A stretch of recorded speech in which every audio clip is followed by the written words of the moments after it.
എപ്പോ നോക്കിയാലും നിസ്കാര ഇബാദത്തുമായി കഴിയുന്ന നാട്ടുകാർക്കും വീട്ടുകാർക്കും എല്ലാവർക്കും ഉപകാരം ചെയ്തുകൊണ്ട് ജീവിക്കുന്ന മാതാപിതാക്കളുടെ മക്കള്, അവരൊക്കെ ഇന്ന് പല മക്കളും ഇന്ന് ലഹരിക്ക് ഉടമകളാ. ഇന്ന് പല മക്കളും ലഹരിക്ക് ഉടമകളാണോ?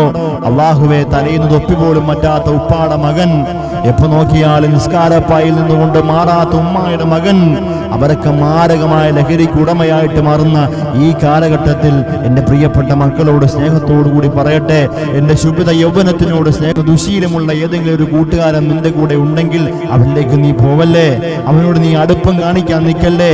ഇന്ന് നീ അവനെ നോക്കി ചിരിക്കും, നാളെ നീയും അവനെ പോലെ മാരകമായ ലഹരിക്ക് ഉടമയായി വരുമടാ. അള്ളാനെ ഓർത്തുകൊണ്ട് നിസ്കാരവും ഇബാദത്തുമായി കഴിയുന്ന കുടുംബം, അള്ളാനെ ഓർത്തുകൊണ്ട് ജീവിക്കുന്ന ഉപ്പയും ഉമ്മയും, അവരെങ്ങാനും നീ കാണിച്ചു കൂട്ടുന്ന ഈ പേക്കൂത്തെങ്ങാനും അറിഞ്ഞാൽ അല്ലാഹുവേ, വേദന എടുത്തുകൊണ്ട് ഹൃദയം പൊട്ടി ദുനിയാവിൽ കിടന്നുകൊണ്ട് മരിക്കുമടോ.